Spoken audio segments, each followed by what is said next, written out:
dejstvo je, da je to velik zalogar, tudi velika pričakovanja konec koncev v občini, ki je najemodajalka.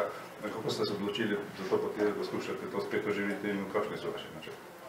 Kot otrok moje želje so bile, da sem gostinec, da imam veliko zaposlenih in celo pa v Jeruzalemu, da zaživimo destinacijo, kot je Jeruzalem. To je biser Prlekije. Upam, da bomo tudi opravdali tisto poverenje, katero je dala občina. Pričakujem, da čim prej zaživimo, da čim prej štartamo. Zdaj, glede ponudbe, pa ne morem trenutno nič reči. Zicer mu rekel tako, ideje so, pričakovanja so in pustimo se preseneti. Da mislite, da bi začeli pa s koliko ljudmi, kaj pravite, da bi želeli veliko zaposlenih?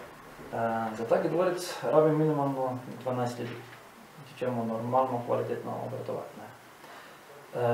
Začeli bi po meni pa, če koliko so moja predvidevanja, do 15. septembra. Zdaj bi že verjetno kar malo žalo naokrog, je toliko turistov, pa še to ne dela, ne bi bilo že zdaj, samo niste mogli prej. Ne vemo pa, če glede situacije zaradi koronavirusa kako bo, ampak upam, da čim prej, tam začeti.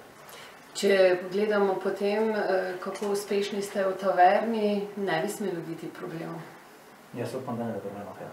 Tam imate kar precej gostov in turistov, ne? Mi smo sicer polni, moram reči, in zato sem se tudi odločil, ker vidim, da ta kraj je obiskovan, da ljudi pridejo k nam, precej tujci. Upam, da bomo zaživeli tudi domači turizem, to pomeni, da domačini pridejo, ker jaz vedno pravim tako, vsaki gostinec živi od domačinov. Moraš na oboje računati. Samo mogoče še malo predstavite podjetje, koliko imate videa zaposlenih? Trenutno imam 14 zaposlenih.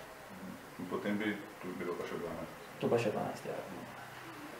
Koliko je tu sob, postelj oziroma prenočišč? Tu je 9 sob. Isto kot v taverni in mislim, da so sobe problem trenutno na našem koncu, v celotnem Jeruzalemu. Pričakovanja so velika, povpraševanja je in upam, da bomo malo začeli. Hvala lepa. Hvala.